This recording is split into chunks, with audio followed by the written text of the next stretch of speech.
Iran জুড়ে ছড়িয়ে পড়া এবারকার বিক্ষোভের মূল কারণ অর্থনৈতিক অসন্তোষ। ইরানিয়ান রিয়ালের ব্যাপক পতন আর তার সাথে উঠে আসা উচ্চ মূল্যস্ফীতিতে দেশটির নাগরিকদের এখন নাভিশ্বাস উঠেছে। আর প্রেসিডেন্ট মাসুদ পেজেশকিয়ানের সংস্কার পরিকল্পনাগুলোও দীর্ঘমেয়াদ তো দূরের কথা, স্বল্প মেয়াদেও দেশটির অর্থনীতির উপর চাপ বাড়াবে বলেই আশঙ্কা। দীর্ঘদিনের অর্থনৈতিক অস্থিরতায় বিপর্যস্ত জনগণকে শান্ত করতে কেবল নগদ সহায়তা বা মূল্যস্ফীতি কমানোর আশ্বাস যথেষ্ট না।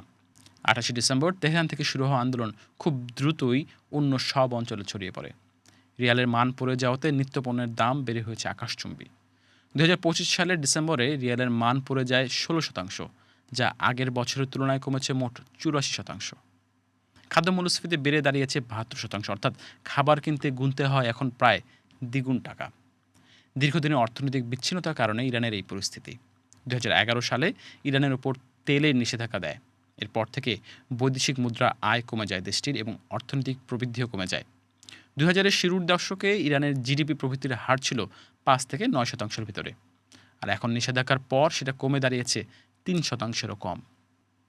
তেল বিক্রি কমে যায়, বেড়ে যায় বাজেট ঘাটতি, আর সেজন্য ইরান সরকার বাধ্য হয় নোট ছাপাতে। ফলাফল মূল্যস্ফীতি। ধুঁকতে থাকা অর্থনীতিতে মরার উপর খাড়ার ঘা হয়ে আসে গত বছরের ১২ দিনের যুদ্ধ। যুক্তরাষ্ট্র ও ইসরায়েলের হামলায় অবকাঠামো হিসেবে খুব বেশি ক্ষয়ক্ষতি না হলেও এমন পরিস্থিতি সামাল দিতে পেজেশকিয়ান প্রশাসন যে দুর্বল তা স্পষ্ট। পরিস্থিতি নিয়ন্ত্রণে আছে এমন দাবি করলেও বিপদ ধেয়ে আসছিল। রিয়ালের মান কমায় এমনিতেই বিনিয়োগ কম ছিল, তার উপর যুক্তরাষ্ট্র ইসরায়েল আরও হামলা চালাতে পারে এমন শঙ্কায় আরও কমে যায় বিনিয়োগ। এর মাঝে পেজেশকিয়ানের অর্থনৈতিক সংস্কারের প্রচেষ্টা পরিস্থিতি আরও জটিল করে তুলেছে।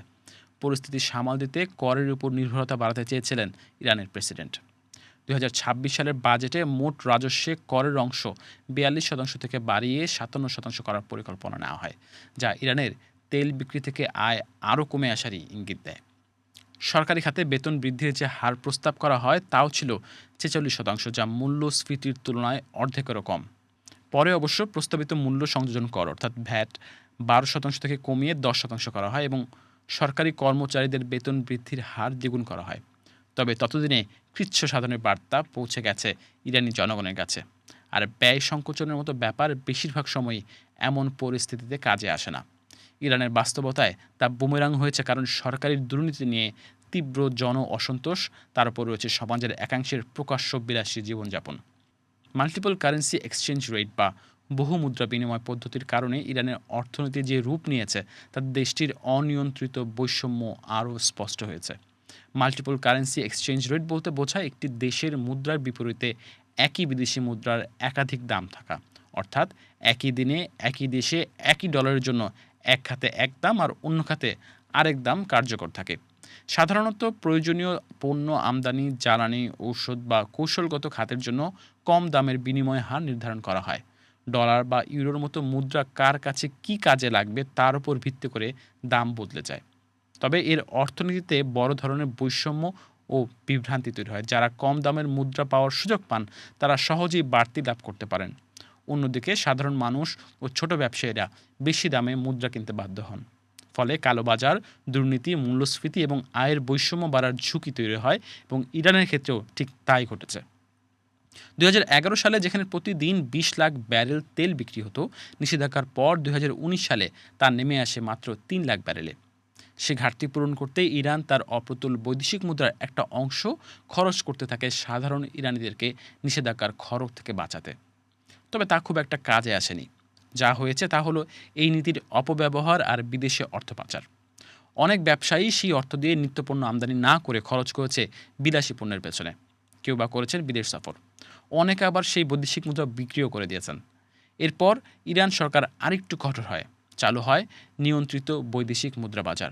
শুধুমাত্র নিবন্ধিত রপ্তানিকারকদেরই সরকারি নজরদারিতে বৈদেশিক মুদ্রা বিক্রির অনুমতি দেওয়া হয়, আর তা বাজার দরের চেয়ে কিছুটা কম দামে। এমনিতেই ইরান সরকার মাল্টিপল কারেন্সি এক্সচেঞ্জ রেট বিলোপ করতে অনাগ্রহী, কারণ তা করলে প্রভাবশালী ব্যবসায়ীদের প্রবল চাপের মুখে পড়বে তারা।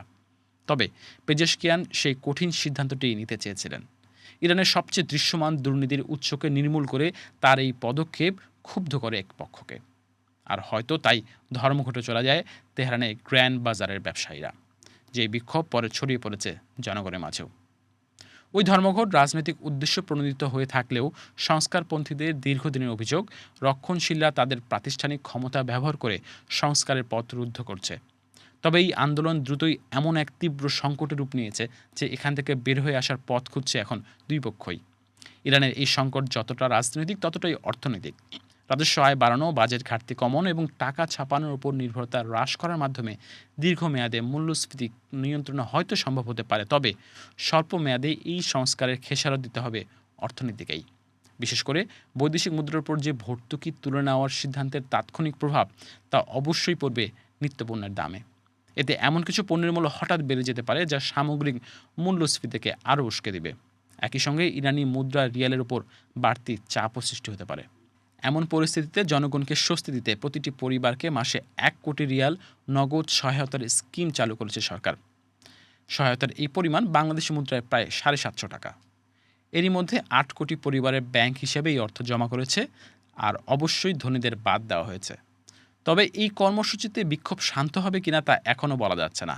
এর আগে 2022 সালে ইরানে দেশব্যাপী গণ অভ্যুত্থানের কারণটা ছিল সোজাসাপটা উইমেন, লাইফ, ফ্রিডম। সেই আন্দোলনের শুরুটা দেশটির মোরাল পুলিশের হেফাজতে 22 বছর বয়সী মাহসা আমনির মৃত্যুর পর। সেই তরুণীর অপরাধ ছিল ঠিকভাবে হিজাব না পরা। বিশ্লেষকদের মতে সেই আন্দোলন গুরুত্বপূর্ণ অর্জন। হিজাব আইন নিয়ে সরকার তার অবস্থান পরিবর্তন করতে বাধ্য হয়েছে। হিজাব আইন কার্যত আর আগের মতো কঠোরভাবে প্রয়োগ হচ্ছে না দেশটিতে। ইরানের শহরগুলোতে প্রকাশ্যে হিজাব না পরে চলাফেরা নারী ও কিশোরীর সংখ্যা ক্রমেই বাড়ছে। প্রেসিডেন্ট পেজেশকিয়ানের সংস্কারের সুফল এখনও অনিশ্চিত। হয়তো তার আনা পরিবর্তনের ফল দীর্ঘমেয়াদে মিলতে পারে, কিন্তু বছরের পর বছর অর্থনৈতিক অস্থিরতায় বিপর্যস্ত সাধারণ মানুষের কাছে তা গ্রহণযোগ্য নয়। বাস্তবতা হলো, ইরান সরকার নিকট ভবিষ্যতে বিনিময় হার স্থিতিশীল করা বা মূল্যস্ফীতি নিয়ন্ত্রণে আনার কোনো বিশ্বাসযোগ্য আশ্বাস দিতে পারছে না তার জনগণকে। এই মুহূর্তে দ্রুত অর্থনৈতিক স্বস্তি আনতে পারে এমন পদক্ষেপ একটাই, তা হলো ইসরায়েল ও যুক্তরাষ্ট্রের সঙ্গে দ্বন্দ্ব মিটিয়ে ফেলার ঘোষণা।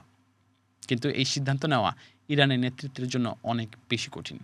তাছাড়া ইসরায়েলের কোনো প্রতিশ্রুতির প্রতি আস্থাশীল নন সাধারণ ইরানিরা, বিশেষ করে গাজায় ভয়াবহ ধ্বংসযজ্ঞ, সিরিয়ায় দখলদারিত্ব এবং গত বছর ইরানে ব্যাপক বোমাবর্ষণের পর। একইভাবে যুক্তরাষ্ট্রের প্রতিও তাদের আস্থা নেই। প্রেসিডেন্ট ডোনাল্ড ট্রাম্পের আমলে যুক্তরাষ্ট্রের মিত্রদের উপরও ভরসা রাখতে পারছেন না ইরানিরা। সব মিলিয়ে ইরানের সাম্প্রতিক বিক্ষোভ কেবল অর্থনৈতিক হতাশার প্রতিফলন নয়, এর ভেতরে রয়েছে অভ্যন্তরীণ সংস্কারের ওপর অবিশ্বাস। এ কারণেই এই আন্দোলন সহজে দমে যাওয়ার সম্ভাবনা কম।